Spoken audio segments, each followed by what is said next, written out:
میرا نام سائمہ ہے اور میری عمر 29 سال ہے۔ میری زندگی بظاہر ایک عام شادی شدہ عورت کی طرح تھی، مگر میرے اندر جذبات اور احساسات کی ایک الگ ہی دنیا بات تھی۔ میں ہمیشہ سادہ مگر پرکشش شخصیت کی مالک رہی ہوں، اور لوگ اکثر میری شخصیت کی تعریف کیا کرتے تھے، مگر میری اصل پہچان میری فیملی تھی۔ میرا شوہر فہد اور ہماری 1 سال کی ننھی سی بیٹی، جس کی مسکراہٹ میری زندگی کا سب سے خوبصورت حصہ تھی۔ فہد ایک سرکاری ملازم تھے، ذمہ دار، سنجیدہ اور نہایت خیال رکھنے والے انسان۔ ان کی طبیعت میں ٹھہراؤ تھا اور وہ زندگی کو بہت سادگی سے جینا پسند کرتے تھے۔ وہ مجھ سے بے حد محبت کرتے تھے اور ہمیشہ میری چھوٹی چھوٹی خوشیوں کا خیال رکھتے تھے۔ ہماری شادی کو 3 سال ہو چکے تھے اور 3 سالوں میں ہم نے ایک دوسرے کے ساتھ ایک مضبوط رشتہ قائم کر لیا تھا۔ ہماری زندگی میں نہ کوئی بڑی خواہش تھی اور نہ کوئی بڑی کمی، بس ایک سادہ سا سکون تھا جس سے ہم خوش تھے۔ ہر دن ایک جیسے معمول کے ساتھ گزرتا تھا۔ صبح فہد دفتر چلے جاتے اور میں گھر کے کاموں کے ساتھ ساتھ اپنی بیٹی کا خیال رکھتی۔ شام کو جب وہ واپس آتے تو گھر میں ایک رونق سی آ جاتی۔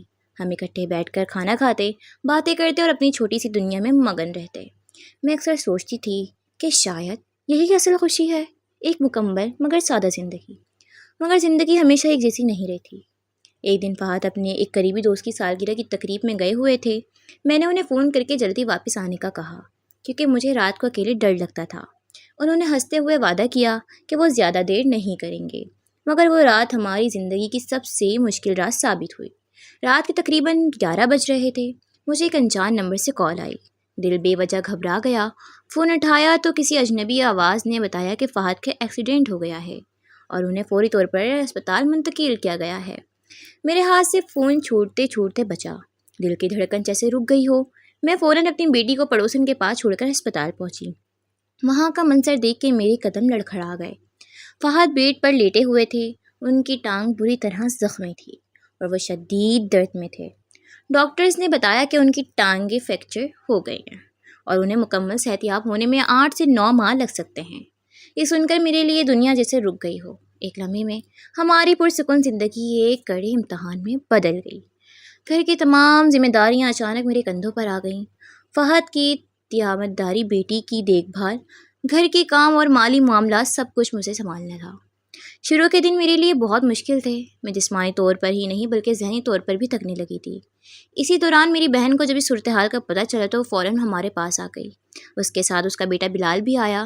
بلال تقریباً 22 سال کا ایک نوجوان لڑکا تھا۔ وہ سادہ، نرم مزاج اور بہت مددگار طبیعت کا مالک تھا۔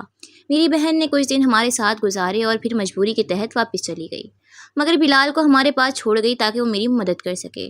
شروع میں مجھے تھوڑا عجیب لگا، مگر حالات ایسے تھے کہ مجھے کسی نہ کسی سہارے کی ضرورت تھی۔ بلال نے آتے ہی گھر کے بہت سے کام اپنے ذمہ لے لیے۔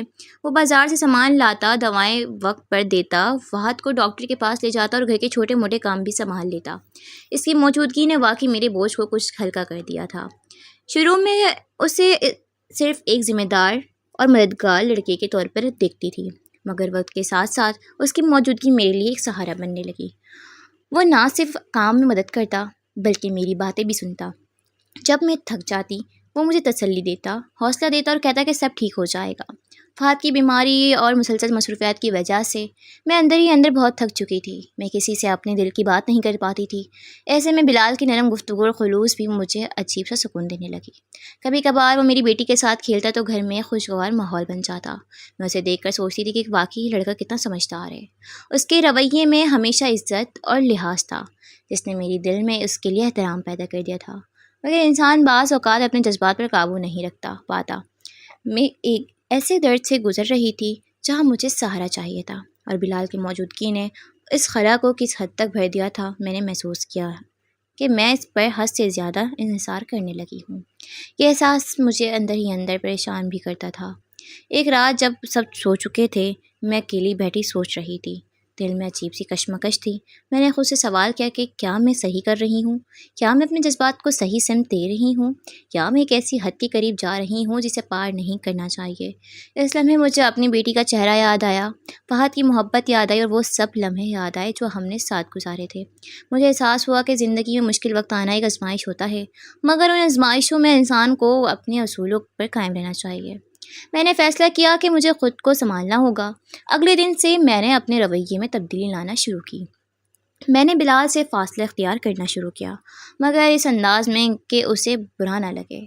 میں نے اپنی توجہ مکمل طور پر فہد اور اپنی بیٹی پر مرکوز کر دی۔ کچھ ہی عرصے بعد بلال نے خود ہی کہا کہ اب وہ واپس اپنے گھر جانا چاہتا ہے کیونکہ حالات کافی بہتر ہو چکے ہیں۔ میں نے اس کے فیصلے کی حمایت کی۔ جاتے وقت اس نے صرف اتنا کہا، آپ اپنا خیال رکھیں اور پریشان نہ ہو، سب ٹھیک ہو جائے گا۔ اس کے جانے کے بعد مجھے ایک عجیب سا سکون محسوس ہوا، جیسے میں نے ایک اہم امتحان پاس کر لیا ہو۔ وقت گزرتا گیا اور فہد آہستہ آہستہ صحتیاب ہونے لگے۔ وہ دوبارہ اپنے پیروں پر کھڑے ہونے لگے اور ہماری زندگی ایک بار پھر معمول کی طرف آنے لگی۔ گھر میں پھر سے وہی ہنسی، وہی سکون، وہی محبت واپس آ گئی۔ آج جب میں ان دونوں کو یاد کرتی ہوں تو مجھے احساس ہوتا ہے کہ انسان کو کبھی بھی حالات کے دباؤ میں آ کر غلط فیصلے نہیں کرنا چاہیے۔ جذبات وقتی ہوتے ہیں مگر ان کے اثرات دیر تک رہتے ہیں۔ میں نے اس آزمائش سے بہت کچھ سیکھا۔ میں نے سیکھا کہ صبر، سمجھداری اور اپنے اصولوں پر قائم رہنا ہی اصل کامیابی ہے۔ زندگی میں مشکلات وقت آتے ہیں مگر وہ ہمیشہ نہیں رہتے۔ یہ کہانی صرف میری نہیں بلکہ ہر اس انسان کی ہے جو زندگی کے کسی نہ کسی موڑ پر آزمائش کا سامنا کرتا ہے۔ ہمیں ہمیشہ صحیح راستے چننے کی کوشش کرنا چاہیے، چاہے حالات کتنے ہی مشکل کیوں نہ ہوں، کیونکہ آخر میں جیت ہمیشہ صبر، سچائی اور مضبوطی کی ہی ہوتی ہے۔